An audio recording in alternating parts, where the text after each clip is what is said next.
Libro de Amós, capítulo 6. Bueno, continuamos entonces con Amós, el profeta del campo, allá de el sur de Belén, que sintió un día el deseo en el corazón, después de ver tanta injusticia, después de ver tanto menosprecio, tanto de ciudadanos de Judá como de Samaria, hacia los más pobres y los más necesitados. Pero aparte de esto, eso fue un llamado del Todopoderoso. Y cuando él llegó a Samaria, en el capítulo 5 habíamos visto que empezó a anunciarle ya a la población en general. Y esto es una continuación, ¿no? Él, según comentarios, ¿no?, anunció en general a la población. Esto ya está llegando, como se puede decir, un poco fuerte para algunos. Y poco a poco estas noticias, estas profecías iban llegando a las autoridades. En aquel tiempo en Israel, la tribu del norte, había libertad de culto. Uno podía enseñar lo que quería, podía predicar lo que quería, con tal de que no le interrumpa a la religión oficial ni al rey nada. Y el rey abrió el camino a todos. Pero Amós se fue más allá, ¿no? Ya empezó a decir lo que iba a llegar a estar frente al rey y le va a decir lo que le va a pasar. Inclusive junto a los sacerdotes ahí de Betel, también le va a declarar lo que le va a ocurrir. La situación en los que van a pasar, a experimentar. Pero lo más llamativo es que el pueblo, a pesar de que escuchaba esta advertencia, es como que sentían que como es simple voz, es algo normal, un profeta siempre se queja, así, en el mundo no puede haber tanta justicia, algo así tenía su entendimiento, como que nunca se puede luego agradarle a todos. Ese era su entendimiento de ellos. Y ya en esta parte, en el capítulo 6, Amós les va a decir cuál es la causa por la cual ellos no pueden sentir como pesado o fuerte esta advertencia. A ver cuál es la causa. Y arráncalo ya con el capítulo 6, versículo 1, ¿no? Que dice: ay de los reposados en Sión y de los confiados en el monte de Samaria, los notables y principales entre las naciones, a los cuales acude la casa de Israel. Primer punto, ese ay es como, a ver, jaque pora, o ¿cómo se puede decir de otra forma? Nosotros, ¿cómo decía? Aina, cuidado, miren lo que ocurre, se acerca, es como una advertencia, ¿no? Pobre de ustedes, pero ¿quiénes? Dice, reposados en Sión. Ahí Sión representa a Jerusalén, ¿no? La gente que vive confiada, la gente que vive satisfecha, como que tengo todo. Tengo mi casa, tengo mis bienes, tengo mi trabajo, tengo mi negocio, no le hago mal a nadie, vivo como quiero vivir, los sábados me divierto un poco, me voy a una disco, tomo un poco, vivo una vida normal. Entonces es reposado, hace su descanso, tiene una paz interna.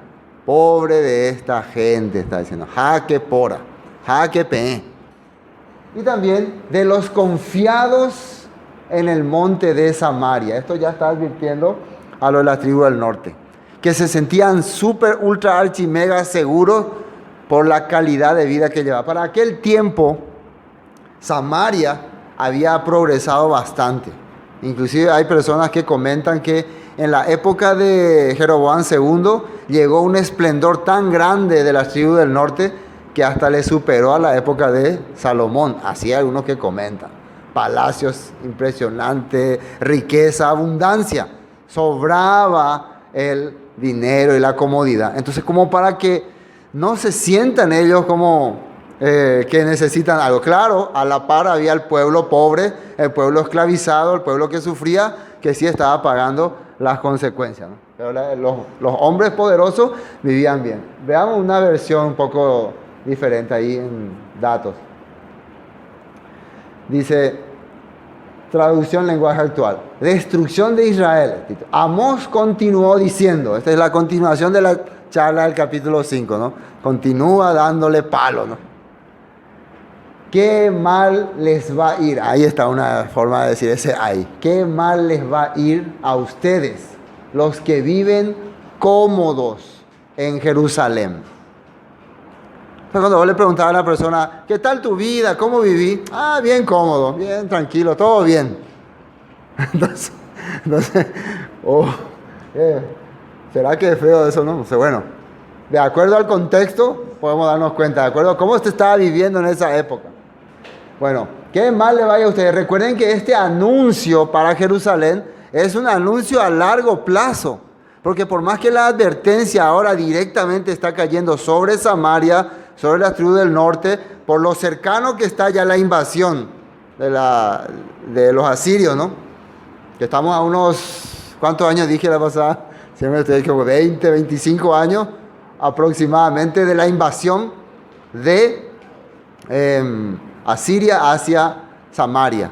Pero a muchos años todavía del ataque de Babilonia hacia Jerusalén. Pero ya se le está avisando, ya se le está advirtiendo a esas personas. Entonces, esto es como para tener en cuenta, ¿no? Porque las personas tienen este pensamiento, no, falta mucho, no va a pasar nada, tranquilo nomás, ya hay tú lo mitad, tranquilo, minte. Ahora están en otras cosas, tengo otros negocios. Así es la vida. Bueno, ¿qué mal les va a ir a ustedes los que viven cómodos en Jerusalén? ¿Qué mal les va a ir a ustedes los poderosos de este gran país? Si creen que Jerusalén y Samaria son ciudades seguras y confiables. A los ricos, a los que tienen mucho dinero, a los que viven en poder. Bueno, volvamos. Bueno, pasad a Calne y mirad, y de allí id a la gran Hamat. Descended luego a Gat, de los filisteos. Ved si son aquellos reinos mejores que estos reinos, si su extensión es mayor que la vuestra. Bueno, estos son ciudades que estaban, esta Calne creo que estaba hacia la zona de Babilonia, esta son lo que anoté. La otra ciudad, Hamat, es la ciudad que después se llamaría Antioquía, ¿no? Ciudad de Antioquía. Y finalmente el otro donde están los filisteos. Hagan una comparación y vean estas ciudades cómo son y vean si ustedes tienen algo que envidiarle a esos pueblos, porque en aquella época se estaban trayendo con influencias de ahí. Se estaban trayendo conocimientos, se traía música, adoraciones, estilos de vida de esos pueblos. Y se les estaba pidiendo comparen, si es que hay alguna manera de entender que estos pueblos son mejores que ustedes. Se le está explicando este profeta. Quiero ver un texto acá en Sofonías capítulo 1. Vamos a avanzar antes de continuar. Sofonías capítulo 1. Fíjense lo que dice ahí. Versículo 2. Destruiré por completo todas las cosas de sobre la faz de la tierra, dice el Eterno. Destruiré los hombres y las bestias, destruiré las aves del cielo y los peces del mar, y cortaré a los impíos y raeré los hombres de sobre la tierra. Extenderé mi mano, versículo 4, ¿no? Espera. 2, vamos a ver, leí 2. Ahí sí. Vamos a 3. Destruiré los hombres y las bestias, destruiré las aves, el cielo, los peces del mar, y cortaré a los impíos y raeré a los hombres de sobre la faz de la tierra. Extenderé mi mano sobre Judá y sobre todos los habitantes de Jerusalén, y exterminaré de este lugar los restos de Baal y el nombre de los ministros idólatras con sus sacerdotes, y a los que sobre los terrados se postran, al ejército de los cielos, y a los que se postran jurando por el Eterno y jurando por Milcom. Esa era una advertencia que también ya salía de lo que iba a ocurrir con esa ciudad, de por qué él hay que decía en Amós. Isaías 31. Isaías 31. Ahí está anotado. Versículo 1. Pobre de ellos también, ¿no? Hay de los que descienden a Egipto por ayuda y confían en caballos, y su esperanza ponen en carros, porque son muchos y en jinetes porque son valientes, y no miran al Kadosh de Israel ni buscan al Eterno. Esto es importante porque ya el profeta Isaías estaba avisando, también una profecía, que va a haber mucha gente que su esperanza va a poner en otras naciones, en otros reinos, en estrategias políticas, en acuerdos políticos para solucionar los problemas que vienen, ¿no? Sería bueno hacer un acuerdo con tal nación, traer de ahí estas cosas, traer de ahí aquello. Y vimos nosotros que en la Torá prohibía estas cosas y que fue la causa por la cual, la vez pasada cuando estábamos estudiando Reyes, Salomón fracasó. Él en su gobierno prosperó bastante, ¿no? Salomón, el rey Salomón, hizo alianza con casi todos sus enemigos, evitó las guerras. Y cuando nosotros estudiamos al principio decíamos, pero este es el gobierno milenial que esperamos, ¿no? Así estábamos viendo al principio. Todo estaba lindo, ¿no? Hizo acuerdos con todos los reyes. ¿Cómo llegó a hacer los acuerdos? Se casó con las hijas de los gobernantes. Pero pasando el tiempo, ¿qué ocurrió? ¿Qué situación trajo al país de Israel esos acuerdos? Trajeron la idolatría, negociaba con Egipto caballos, el corazón del rey empezó a corromperse y al final el país tuvo que dividirse en dos. Judá, también Israel al norte. Y ahí empezó la decadencia. Empezó la decadencia a partir de que Salomón empezó a confiar en manera humana para lograr un reino de paz, un reino de esperanza, empezó la decadencia. Lo mismo que está ocurriendo en estos tiempos. Bueno, continuamos con Amós. Versículo 3. Oh vosotros que dilatáis el día malo y acercáis la silla de iniquidad. Duermen en camas de marfil y reposan sobre sus lechos y comen los corderos de rebaño y los novillos de en medio de engordadero. Dice acá camas de marfil. Es una manera de expresar la vida que llevaban en ese tiempo, ¿no? Va a llegar un tiempo en que la gente ya no se va a sentir más cómodo con la poca cosa, ¿no? Fíjense que ya estamos llegando en la época en donde una persona, si no tiene una buena cama, si no tiene una buena habitación, una buena casa, todo bueno, parece que es un miserable, ¿no? Parece que se siente muy mal, ¿no? Entonces, busca como sea lograr esas metas. Busca como sea lograr tener lo mejor, las mejores cosas. Tanto así que se olvida que necesita del Padre, la misericordia y todas estas cosas. Y si ahora mucha gente está cargado, está afligido, está con problemas, con deudas, con situaciones difíciles, es porque estaba buscando la comodidad. Y muchas veces por esta causa tiene que torturar a otro. Tiene que hacerle trabajar más a una persona, pagarle menos. Y así empezaba la situación ahí en Samaria. Como ellos querían vivir ya de lujo, con mucha comodidad, tenían que tener gente que estaba a su servicio, ¿no? Entonces acá está explicando, dice, duermen en camas de marfil. Eso es un material traído de otra parte, ¿no? Material carísimo. Y reposan sobre sus lechos y comen los corderos de rebaño y los novillos del medio del engordadero. Gorjean. Después vamos a ver, por eso puse ahí un dato para entender esa palabra. Al son de la flauta. E inventan instrumentos musicales como David. Vamos a ver por ese dato. Y atiendan acá lo que aparece. Ustedes se la pasan tocando el arpa. Se ponen a componer canciones y hasta inventan nuevos instrumentos. Así también hacía el rey David. Pero ¿en qué contexto esto está hablando? En aquella época, la gente, ya como después de buscar la comodidad, después de buscar los placeres, vivir bien, tener todo lo que... Y uno que se merece, vamos a hablar un poco sincero, uno que se merece, yo para eso trabajo, me esfuerzo, me dedico, merezco tener lo mejor, ¿verdad? Así se comienza. Después, ya como tiene lo mejor, como tiene las cosas buenas, ya quiere buen ambiente musical, ¿no? Ya quiere instrumento, Ya no necesitamos una buena cama, ya está la buena cama, la buena pieza, la buena habitación. Necesita un buen equipo, un equipo de sonido que suene bien, que haga buenas músicas. Y después ya dice que empezaban a inventar instrumentos, pero en esta época estos instrumentos los inventaban para hacer sus farras, sus fiestas.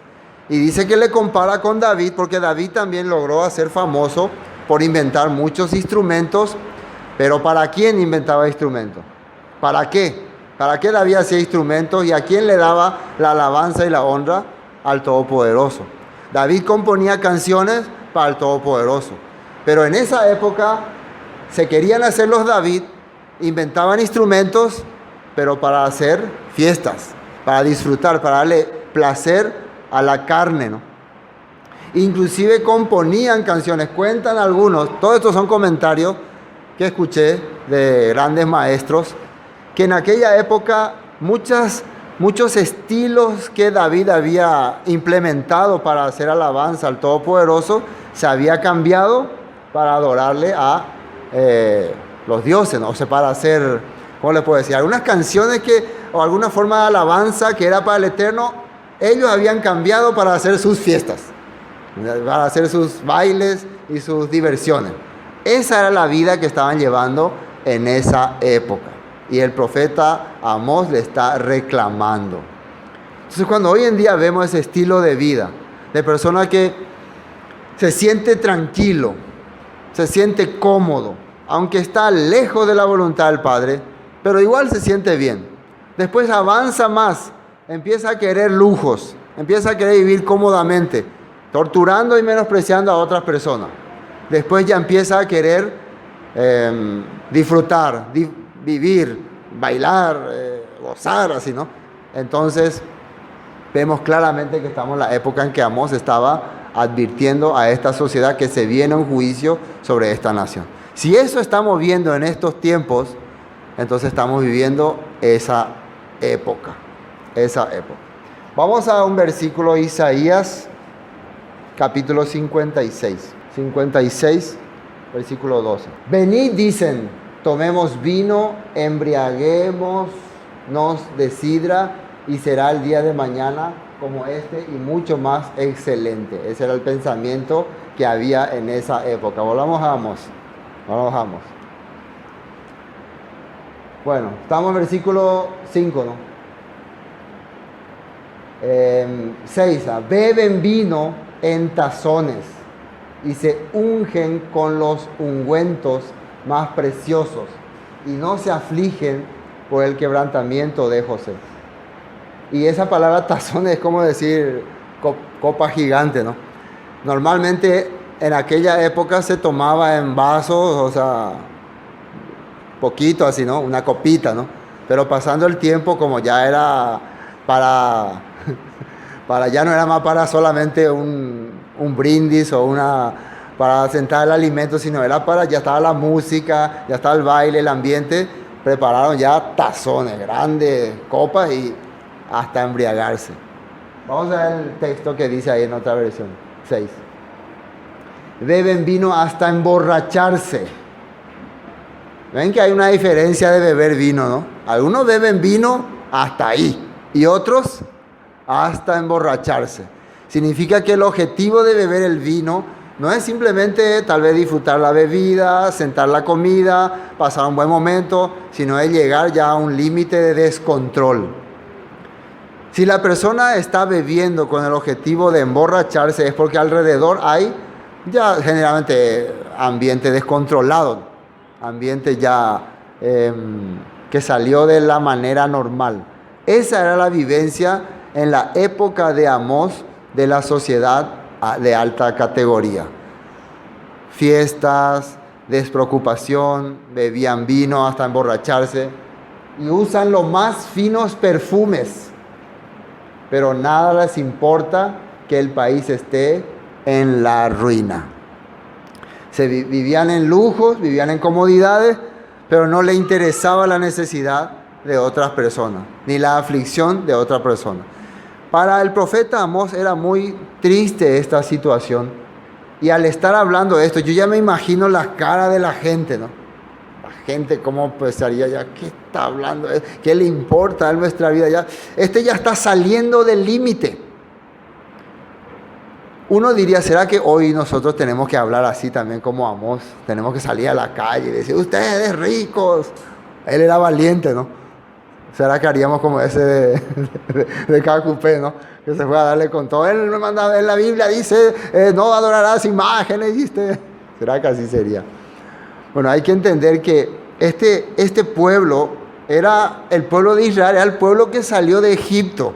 Estaban viviendo en la tierra que se le había prometido a Abraham, Isaac y Jacob. Estaban supuestamente ellos sirviendo al Elohim de Israel, al Elohim verdadero. Entonces es extraño ver la vida que están llevando. Es extraño ver el camino que están teniendo. ¿Me entienden, no? Muy diferente es la sociedad donde estamos viviendo ahora. En primer lugar, no reconoce nada de las cosas de Israel. Ya nosotros no tenemos nada que ver con Israel, ni con su Torah, ni con su ley. Entonces, ¿cómo podríamos nosotros reclamarle?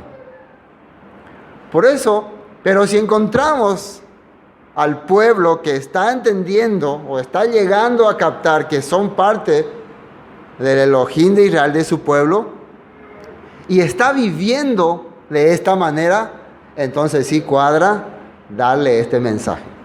Ustedes me están captando, ¿no?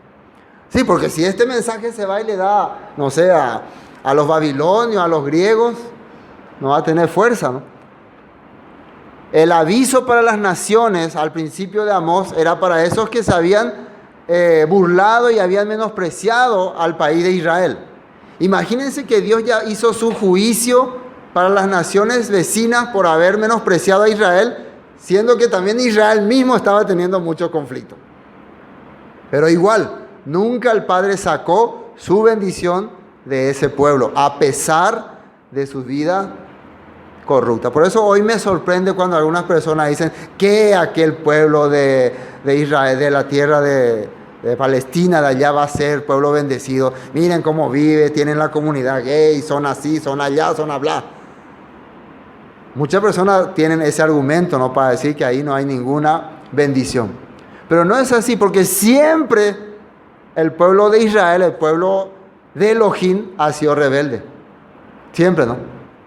Desde que salieron de Egipto eran rebeldes. Pero nunca el Padre les dejó de dar su bendición. Aunque como a hijo los disciplinaba y los corregía. ¿Y por qué? Porque en medio de todos ellos siempre estaba un remanente. Siempre hay un remanente. Siempre había. Y por ese remanente el Padre nunca apartaba su misericordia. Como dice que de Judá no aparté misericordia por amor a David. Y vemos también cuando empezamos a mirar, si empezamos a estudiar toda la historia de las 10 tribus del norte, a través del libro de Reyes, Crónicas, vamos a ver que siempre aparecía algún líder, algún profeta que les hablaba y gente que les seguía y les escuchaba. Siempre había un remanente. Entonces, mientras tengamos la oportunidad de hablar, de expresarnos, de decir lo que dice la Escritura, mientras el Todopoderoso nos permita hablar, es porque todavía hay un remanente fiel que está esperando escuchar este mensaje. Aunque muchos no quieran más oír, aunque muchos prefieran que ya no se diga nada, que así nomás se viva, pero mientras exista ese remanente que está buscando el mensaje profético, el mensaje de esperanza, el Padre va a permitir todavía que se siga llevando su palabra. Siempre va a haber esa oportunidad. En este tiempo también.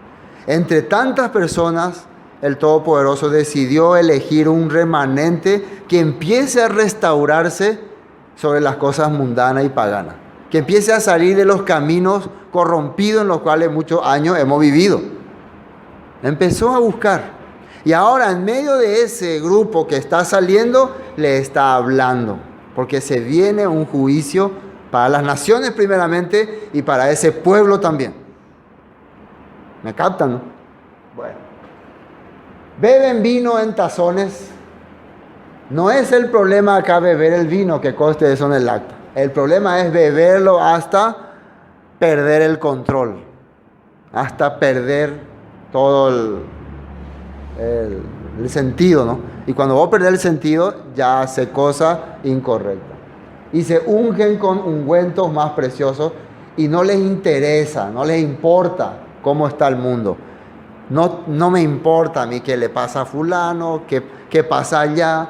Lo que yo noto ahora, de mi expresión particular, que a la mayoría de las personas en esta época no le interesa más lo que le pasa a otra persona. Aunque esté moribundo, aunque se esté muriendo, aunque no le interesa más. Generalmente estamos enfocándonos a mirar yo y yo. Cómo estoy yo, cómo vivo yo, cómo ando yo, cómo me va a mí. Y ahí nomás me encierro en mi propio mundo. En ese sistema estamos yendo cada día más. Inclusive los predicadores de mensajes de raíces hebreas, ¿no? Se encierran en un pequeño mundo y se llenan ahí de todas las... Porque es fácil entrar en internet, entrar en la línea y tras sacar todas las informaciones y bombardear desde ahí. Tirar así, chim, chim, chim. Es fácil. Decirle a todo el mundo que son pecadores, que son herejes, que son anti-Torá, que son anti esto, que son anti aquello. Usar las redes para bajonear a otros grupos. Todo desde ahí nomás. Es fácil. Pero servirle a otra persona, ayudarle a otra persona, trabajar para otra persona, buscar cómo suplir la necesidad de otra persona, es lo que le cuesta hacer. ¿Qué está haciendo este profeta Amós? Él vive en Tecoa, allá abajo. Tiene sus ovejas, tiene que era recolector de higos. Me imagino que tiene su campo muy bonito. Él es fiel con el Eterno, con Elohim. Él hace la voluntad del Padre. Seguro que él guardaba las festividades, servía bien, pero un día nació en su corazón: yo no puedo quedarme aquí encerrado. Tengo que salir. Y eso hizo. Empezó a viajar, llegó hasta Samaria, aunque era costumbre también de él llevar sus productos a tal parte. Entonces empezó a accionar, empezó a llevar, y tenía seguidores, tenía gente que le escuchaba. Había un remanente que estaba creyendo. Inmediatamente después de este profeta, ¿quién vendría? El profeta Oseas, quien logró sacar un buen grupo de personas antes que venga la destrucción sobre Samaria.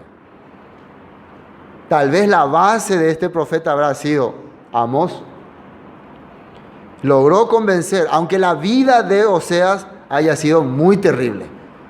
Como testimonio, él tenía una esposa rebelde y unos hijos medio sospechosos. Pero nunca dejó la voluntad del Padre. Y esa es acción, ese es actuar, ese es hacer la voluntad del Padre. Entonces eso es lo que en este tiempo se necesita, ¿verdad? Se arranca por la familia. A mí me tiene que empezar a interesar cómo están mis hijos. Se arranca por la familia, eso es la verdad. Primero tu familia. Cómo cuidar tu familia, cómo transmitir la palabra a tu familia, orar por tu familia, ver el bienestar de tu familia. Si logra que tu familia esté bien, entienda la palabra, tengan todas las necesidades, ya puede abrir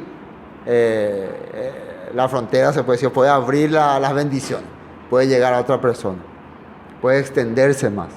Así empezó el Todopoderoso a trabajar con nuestro padre Abraham.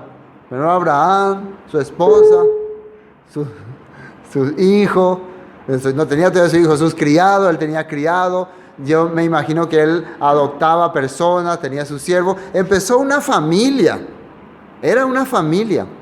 Por eso la instrucción que se daba en el tiempo de Abraham era como un padre a sus hijos, a sus criados, a la gente que vivía con él.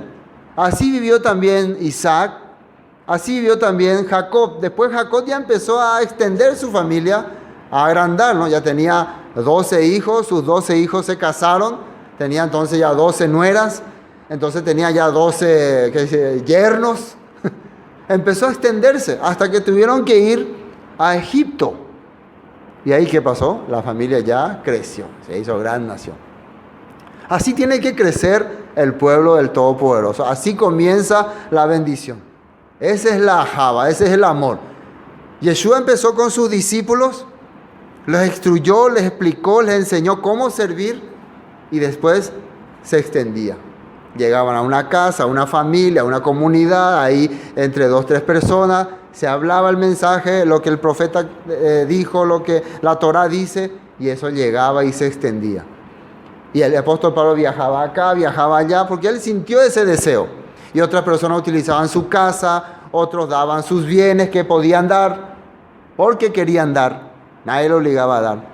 Otros apoyaban lo que podían, y así funcionaba la comunidad y se extendía. Pero el objetivo siempre era entrar en los planes del Todopoderoso, ser parte de esa bendición. Y habían entendido que a través de Yeshua ya eran parte de los que estaban fuera de Israel, no los que estaban lejos. Y así el mensaje llegaba a todas partes. Esto es el deseo que tuvo este profeta Amós. Y este mensaje que está llegando a esta gente que está viviendo sin entender porque su orgullo le había cegado. Continuemos. Por tanto, ahora irán a la cabeza de los que van a cautividad y se acercará el duelo de los que se entregan a los placeres. Vamos a ver el dato ahí. Ese por tanto significa ya que no le interesa a la gente, ya no que le interesa servir a otros, ya que quieren solamente tomar y beber y vivir así, bueno, esta cosa le va a ocurrir.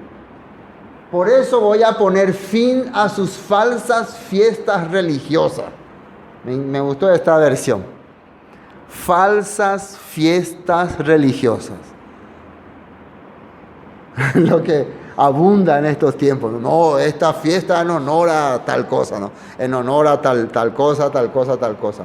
Supuestamente estamos sirviendo a un Dios, ¿no? Estamos haciendo al Elohim de Israel, supuestamente. Recuerden que en Israel se había establecido santuarios al Todopoderoso, pero con estilo de Jeroboam I, Jeroboam I, ¿no? Con el becerro de oro, habían implementado sacerdotes, habían cambiado las fechas. Para esta altura, para la época de Jeroboam II, ya había un entendimiento de que lo que en Samaria, en Betel se enseñaba era la verdad y lo que en Jerusalén se enseñaba estaba corrompido. Para ese entonces esa era la enseñanza. Ya habían pasado tanto tiempo que la gente ya estaba convencida que en Samaria está la verdad, que en las 10 tribus del norte, hacia el norte, esa es la verdad, y los de Judá se quedaron en el viejazo. Así estaba el entendimiento. Por eso ellos eran sus fiestas sagradas, las celebraban. Entonces dice acá, por eso voy a poner fin a sus falsas fiestas religiosas, y cuando el pueblo sea llevado a otro país, a ustedes se los llevarán primero. ¿Quiénes son esos ustedes? Los que están viviendo confiados, los que están viviendo cómodamente, los ricachones, los poderosos, los que viven en casas de marfil, en grandes palacios. Ellos van a encabezar la cautividad. Y así ocurrió. Cuando vino a Siria a invadir Samaria, a los primeros que tomó fue a los líderes, a los gobernantes, a la gente de la clase alta. A ellos primero los atacó. Destruyó todas sus casas, llevó todas sus riquezas y ellos no pudieron hacer nada. Los primeros que eran atacados eran la gente que tenía grandes palacios, porque eso es lo que los asirios veían. Ahí ese palacio, ahí los ricos, riquezas. No le atacaron tanto a los campesinos del fondo, ahí ellos no tanto. A ellos primero. Entonces ellos van a encabezar esta lista. Continuemos. Versículo 7. Por tanto, ahora irán a la cabeza de los que van a cautividad y se acercará el duelo de los que se entregan a los placeres. El Eterno, el Señor juró por sí mismo. El Eterno Elohim de los ejércitos ha dicho: abomino la grandeza de Jacob y aborrezco sus palacios. Y entregaré al enemigo la ciudad y cuanto hay en ella. Imagínense si esta palabra la trasladamos a esta época. En el nombre de Jacob, nombre de las tribus de Israel, del pueblo de Elohim, Se ha edificado muchas cosas. Se ha creado monumentos, templos, enormes edificios. ¿Para hacer qué cosa? Para corromper a la humanidad. Si el Todopoderoso estaría mirando esos enormes templos que hay en algunos países, en el nombre del pueblo de Israel que se ha levantado, del Elohim de Israel, el nombre de él se ha levantado, y estaría viendo cómo están actuando, haciendo reggaetón cristiano, baile, show, ustedes conocen, ¿no? Brujería, de todo. ¿Qué corazón tendría, no? Pero eso dice, iglesia cristiana, sálvese quien pueda. Pienso que saldría la misma palabra, porque lo que estaría viendo es una abominación en ese lugar. En un templo donde se honra aparentemente al Todopoderoso, poner imágenes de cosas del paganismo, cosas que en la Biblia el Todopoderoso aborrecía, como lo que se pone en estas festividades tradicionales de esta época. Se pone el día de los, ¿cómo se llama? Enamorados, ¿no? Se pone corazoncito, se pone así, todo se llena, se hace el día de los enamorados en la iglesia. Venga, disfrute con su esposa el día de los enamorados.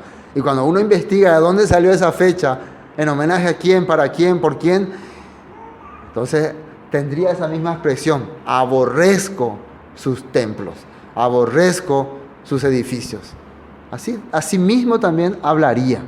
Entonces, cuando el Todopoderoso veía lo que ellos hacían ahí en Betel, en Samaria, cómo hacían una mezcla de todo ahí, culturas paganas, cosas del Todopoderoso, fiestas falsas, lo único que podía decir: aborrezco todo lo que hacen.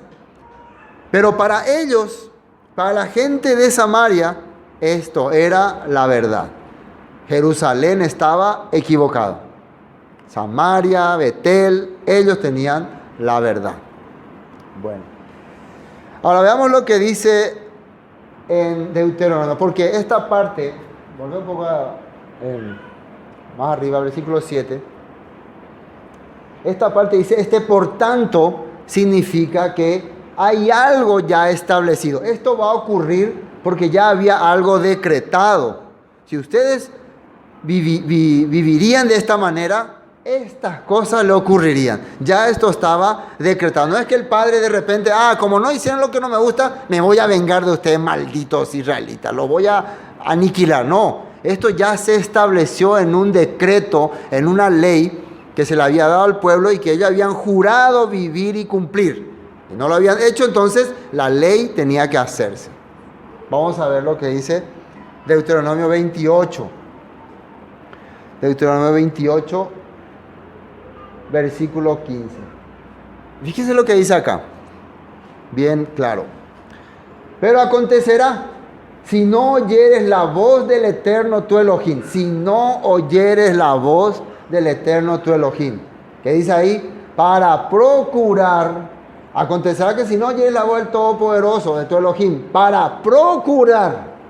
Quiere decir, si en tu corazón no nace el deseo de intentar hacer, dice, cumplir todos mis mandamientos y sus estatutos que yo te intimo hoy, vendrán sobre ti todas estas maldiciones y te alcanzarán. El Todopoderoso sabe nuestra capacidad y sabe hasta dónde podemos alcanzar a hacer algunas cosas. Lo que Él está viendo, ¿qué es? Ese corazón que tengo de hacer lo mejor posible para agradarle. Eso es lo que Él está viendo. Lo mismo que un padre ve de su hijo. Ve cuando su hijo intenta, procura, no le sale bien, falla, se equivoca, pero eso le pone contento y alegre. Pero cuando ve que no le interesa, vas a hacer tal cosa, sí, cuando pueda, no le da valor, no procura nada, entonces ahí sí se siente molesto. Ese es el corazón del padre. Todos los padres queremos que nuestros hijos intenten por lo menos hacer lo mejor posible en cada cosa que hagan. Y si lo hacen bien, mucho mejor. Pero lo que no nos gusta es que no les interese nada, que no le ponga empeño a algo. ¿Es verdad o no? Bueno, pero acontecerá, si no oyeres la voz del Eterno tu Elohim para procurar cumplir todos sus mandamientos y sus estatutos que yo te intimo hoy, que vendrán sobre ti todas estas maldiciones y te alcanzarán. Esto es la Torá, la ley de Dios, la enseñanza. Maldito serás tú en la ciudad y maldito en el campo. La palabra maldito habíamos definido como quedará fuera del plan de Dios, quedará fuera de los proyectos del Padre. Y bendito es lo contrario, vas a estar dentro de los planes del Todopoderoso, dentro de sus proyectos. Entonces, si vos no cumplís o no intentás vivir conforme a lo que el Padre estableció, vas a quedar fuera de sus proyectos. Si viví en la ciudad o si viví en el campo. Eso quiere decir que todas las cosas que hagas te va a salir mal. Vas a empezar a fracasar. Maldita tu canasta y tu arteza de amasar. Maldito el fruto de tu vientre, el fruto de tu tierra, la cría de tus vacas y los rebaños de tus ovejas. Maldito serás en tu entrar y maldito en tu salir. Y el Eterno enviará, atiendan bien acá, contra ti la maldición, quebranto y asombro en todo cuanto pusieres mano e hicieres hasta que seas destruido y perezcas pronto a causa de la maldad de tus obras. Marcado por esa parte. ¿Por qué causa? Maldad de tus obras. Lo que el Padre va a calificar según este mandamiento es cómo vos estás accionando, cómo te estás comportando. Por la maldad de tus obras, por las cuales me habrás dejado. Entonces, cuando Amós está hablando, ¿ustedes creen que no está teniendo en cuenta esta escritura? Claro que sí. Ellos están haciendo precisamente todas las cosas que el Padre no quería. Por tanto, le tiene que venir el juicio que está establecido. El profeta Daniel también escribió así: estas cosas no acontecieron por cuanto hemos dejado tu palabra donde estaba escrito que vendrían sobre nosotros. Se cumplió la maldición de la ley sobre nosotros. Eso está en Daniel capítulo 9. Se cumplió la maldición de la ley. No hemos hecho lo que la palabra decía. El Eterno traerá sobre ti mortandad hasta que te consuma de la tierra a la cual entras para tomar posesión de ella. El Eterno te herirá de tisis, de fiebre, de inflamación y de ardor, con sequía, con calamidad repentina y con anublo, y te perseguirán hasta que perezca. Todo tipo de enfermedades raras. Y los cielos que están sobre tu cabeza serán de bronce, y la tierra que está debajo de ti de hierro. Dará el Eterno por lluvia a tu tierra polvo, y ceniza de los cielos descenderán sobre ti hasta que perezca. El Eterno te entregará, fíjense bien el 25. El Eterno te entregará derrotado delante de tus enemigos. Por un camino saldrás contra ellos y por 7 caminos huirás delante de ellos, y serás vejado por todos los reinos de la tierra. Y empieza más. Vamos a ver 36. Porque puedo leer un montón de cosas ya. Vamos al 36. Versículo 36. 28, 36. Siempre 28, 36. Miren lo que dice ahí. El Eterno te llevará a ti. Esta es la palabra que ahora Amós le está anunciando. Y al rey que hubieres puesto sobre ti, a nación que no conociste. Ni tú, ni tus padres, y allá servirás a dioses ajenos, al palo y a la piedra. La maldición de la Torá es que iban a venir todas estas calamidades, y también que el pueblo de Elohim iba a ser llevado a tierras lejanas, y ahí iba a servir a otros dioses que no conocía, al palo y a la piedra, a ídolos. Eso es una maldición. El que hoy esté mucha gente sirviendo a ídolos, a imágenes, a festividades, igual es una maldición. Estamos bajo esa maldición. Aunque algunos dicen, no, Cristo me liberó de esa maldición, pero siguen sirviendo al leño y a la piedra siguen sirviendo a festividades paganas, entonces, ¿será que han sido libres de esa maldición? La verdad, si el Mesías nos libera de esa maldición, entonces automáticamente esas imágenes o esas festividades o esas cosas que no son agradables al Padre salen de mi corazón, desaparecen. Es porque he sido libre. Pero mientras tenga todavía esa maldición sobre mí, sigo actuando de esa manera.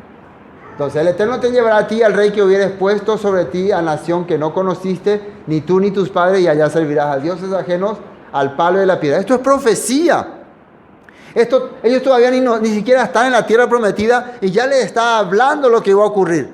Y al final, entonces, lo que Amós está diciendo, miren, ustedes están haciendo precisamente lo que el Padre no quería que hagan y están sujetos a la maldición que dice la Torá. Pero ellos ni ahí. No, eso es palabra vieja. Vos ya pasaste de moda, Amós, ya se acabó. Ya nosotros somos ya de otra generación. Ya con nosotros ya no funciona más esa. A nosotros ya no nos asusta con esos cuentos. Ya nosotros tenemos ya la gracia, estamos sobre la gracia, estamos ya cubiertos de bendición. Ya nosotros ya nada nos afecta, tenemos protección. Así ellos pensaban. Y serás motivo de horror y servirás de refrán y de burla a todos los pueblos a los cuales te llevará el Eterno. Sacarás mucha semilla al campo y recogerás poco, porque la langosta la consumirá. Plantarás viñas y labrarás, pero no beberás vino ni recogerás uvas, porque el gusano se lo comerá. Vamos a ver 47.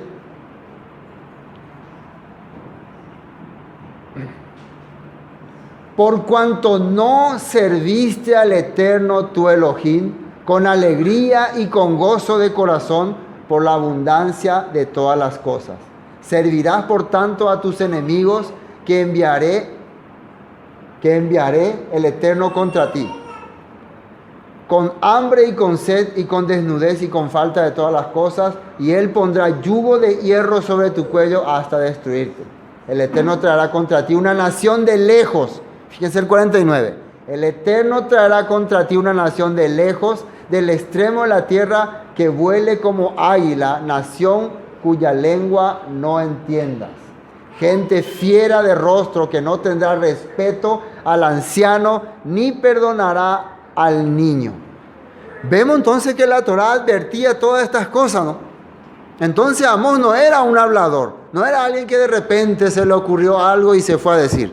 Él está simplemente diciendo lo que la Torá dice y que ellos no están haciendo.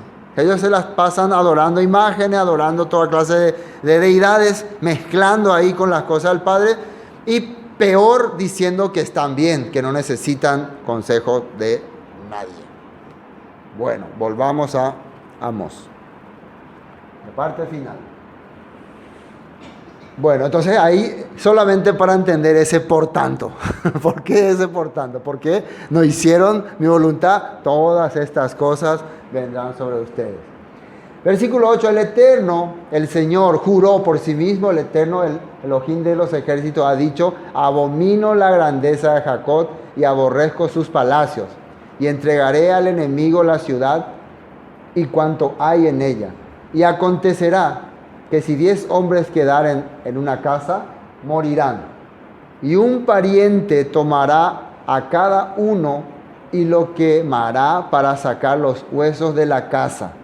Y dirá al que estará en los rincones de la casa: ¿hay aún alguno contigo?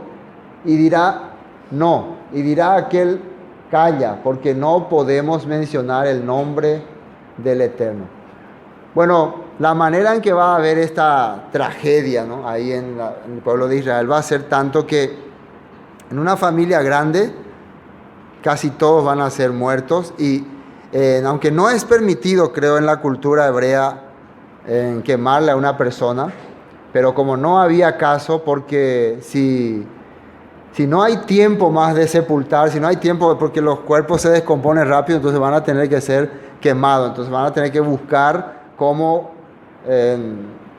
librarse de enfermedades. Por eso se van a empezar a quemar la gente, a juntar ahí con montones y quemar. Eso dice aquí que va a ocurrir. Eso es parte de la maldición.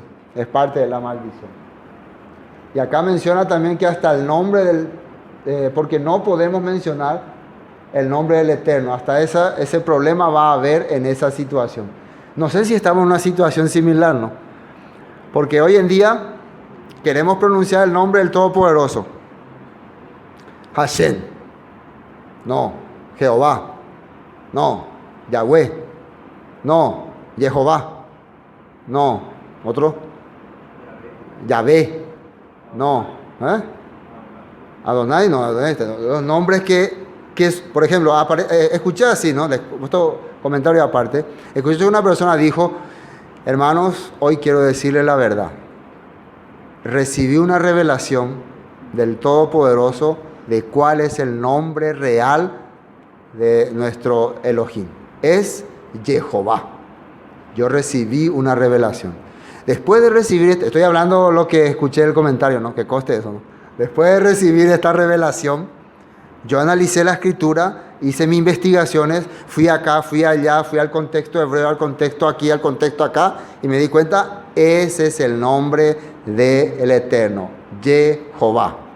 Bueno, capítulo siguiente. Hermanos, a pesar de que aquella persona mostró pruebas, mostró todo esto, pero a mí se me reveló cuál es el nombre del Eterno. Es Yahweh. Y tengo pruebas, tengo textos, tengo información aquí, información allá. Tengo mensajes de aquí, textos de aquí, textos de allá. Y el nombre correcto de nuestro Elohim es Yahweh.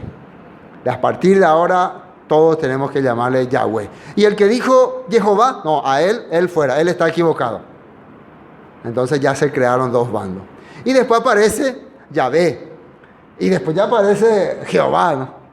Y después ya aparece en el judaísmo, ya no, de tanto que discuten ustedes el nombre, es el nombre nomás, Hashem. Entonces al final estamos en el problema en que no podemos pronunciar la verdad, el nombre del Todopoderoso. Porque me vas a decir lo que es Yahweh. No, vos me vas a decir que es Jehová. No, vos me vas a decir que es Hashem. Vos me vas a decir, y vamos a terminar siglos y siglos y siglos sin poder pronunciar correctamente o verdaderamente su nombre.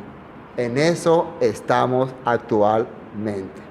No es que acá estamos discutiendo ningún tema, no solamente para aclararles nomás, que parece que estamos en eso. A lo mejor no podemos pronunciar ese nombre.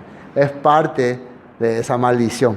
Tenemos que salir entonces de las cosas pecaminosas, de las cosas que al Padre no le gusta, de las obras negativas. Fíjense que el juicio, ahí en Deuteronomio, el juicio al pueblo, ¿por qué venía? Por haber pronunciado mal mi nombre o por haber hecho obras que me desagradan. ¿Cuál era el juicio? Obras que me desagradan. Y en Ezequiel capítulo 26 dice que profanaron mi nombre entre las naciones. ¿Cómo puede ser que el pueblo del Eterno profanó su nombre? Porque hicieron obra que desagradaba al Todopoderoso. Al vivir adorando ídolos, haciendo cosas que al Padre le desagradaba, que el Padre estableció en su palabra como contraria a su voluntad, lo que estamos haciendo es deshonrar su nombre. Cuando yo me presento en un lugar en el nombre de tal persona y empiezo a actuar diferente, empiezo a actuar mal, estoy deshonrando el nombre de esa persona. Estoy deshonrando su dignidad. Pero dice que Él va a cambiar nuestro corazón. Ezequiel 36, ¿no? Va a cambiar, va a purificar, va a poner su ruga, su espíritu. Va a quitar mi corazón de piedra y va a poner un corazón de carne, un corazón sensible. Entonces va a empezar a cambiar mi vida y empezará a hacer que ande conforme a sus estatutos y sus leyes, dice. Entonces una vez que eso ocurra en mi vida, su nombre va a ser restaurado. ¿Cómo va a ser restaurado el nombre del Todopoderoso? Cuando mi vida empiece a ser de acuerdo a su corazón. Entonces entre las naciones su nombre empieza a ser restaurado. Definitivamente estos son hijos del Todopoderoso. ¿Por qué? Porque viven como a Él le agrada. Hacen lo que a Él le agrada. Actúan como a Él le agrada. Definitivamente son ellos.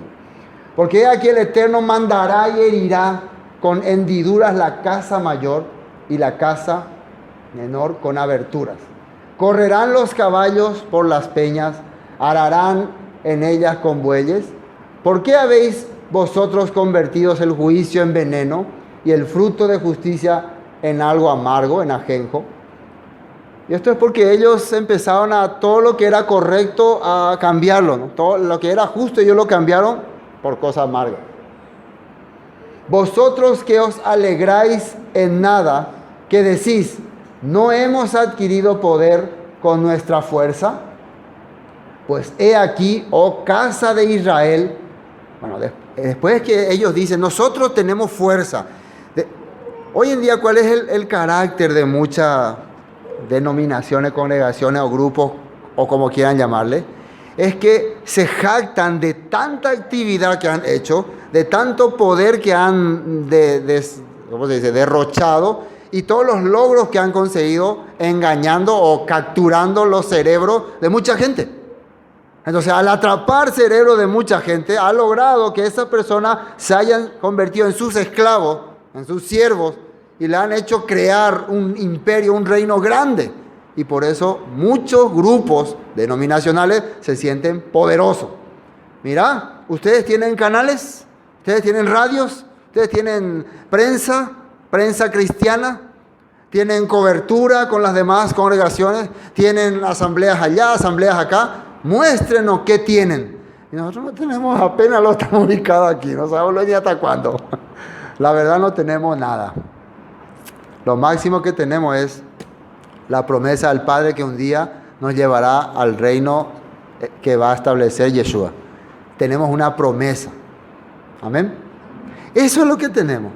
Y mientras estamos esperando esa promesa, tenemos el mango, tenemos aguacate para sentarnos, tenemos madera, tronco, el pasto, el sol. Tenemos muchos lugares para hacer nuestra reunión. Entonces no podemos, la verdad, nosotros sentirnos poderosos en esta tierra, en este mundo, porque no tenemos nada. Y si no tenemos nada, es porque el Padre quiere que así andemos, como forasteros, como anduvo Abraham, Isaac y Jacob. Pero el lugar era promesa. Este lugar será de tu descendencia. Tenemos esa promesa. Si nosotros perdemos la promesa del Padre, entonces sí vamos a querer tener cosas grandes. ¿Entienden? ¿No? Como no tenemos la promesa, entonces queremos ya establecernos. Queremos grande, edificar, crear, dominar, como Pinky Cerebro, ganar todas las almas para Cristo. No. Queremos invadir allá, invadir. No. Pero nosotros tenemos una promesa. Entonces esa promesa hace que podamos muchas veces vivir en carencia, en necesidad. Pero esta gente que dice, no hemos adquirido poder con nuestra fuerza, no hemos obtenido todas las cosas, hemos conquistado fronteras, hemos llegado más allá, más acá. Mirad a Amós, cómo está el país del norte ahora. Andan a ver cómo están allá en Judá. Ve la diferencia. El norte es poderoso, es rico, hay abundancia. ¿Dónde está entonces nuestro fracaso? ¿Por qué puede decir que somos unos fracasados? Si nuestro Dios o nuestro Dios no fuera el verdadero, nos hubiera hecho fracasar. Pero estamos prosperando. Mirá el trabajo que hacemos. Mirá las grandes campañas que logramos. Mirá, no tenés ojo para ver. Y Amós miraba. Pero Amós tenía la Torá. Cierto, yo veo eso con mis ojos, pero la Torá dice otra cosa. La Torá dice que esto va a derrumbarse, va a caer. La Torá dice que va a venir un ejército de lejos y va a arrasar y va a llevar a tus hijos. Y los va a torturar y no va a tener piedad de tus niños ni de tus ancianos. Eso dice la Torá. Y yo creo en la Torá porque es la promesa del Padre. Y ahí estaba el debate. La obra de hombre y la escritura, palabra del Todopoderoso. Ahí se quedó el debate. Pues he aquí, oh casa de Israel, dice el Eterno, Elohim de los ejércitos, levantaré yo sobre vosotros a una nación. ¿Dónde está escrito eso? ¿Esto sale de la boca de Amós o estaba en Deuteronomio 28? Deuteronomio 28. Levantaré a una nación que os oprimirá desde la entrada de Amad hasta el arroyo del Araba. Pelle preparaque. Pero bueno, faltaban todavía unos 20 y tantos años, ¿sí o no?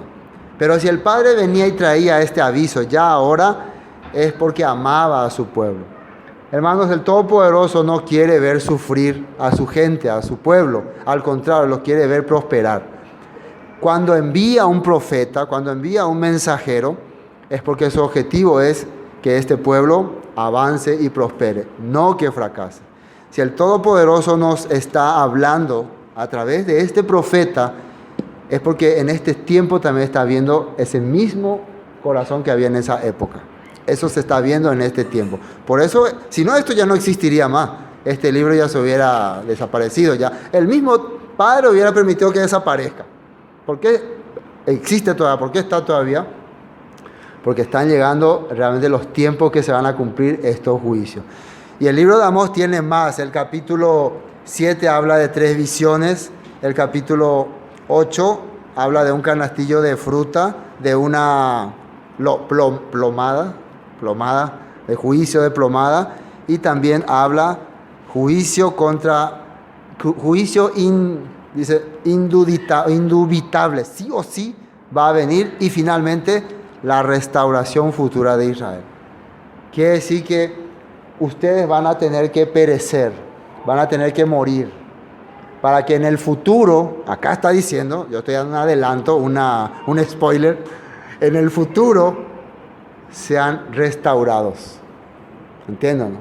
Y esa es una palabra que el apóstol Pablo después entendió cuando empezaba a llevar el mensaje a los gentiles, ¿no? Ahora entiendo. Ustedes son esos que han sido esparcidos por su pecado, esparcidos por su transgresión, y ahora el Padre los está restaurando, los está buscando, como estaba escrito en el profeta Amós. Así está hablando. Bueno, hoy hasta aquí vamos a compartir.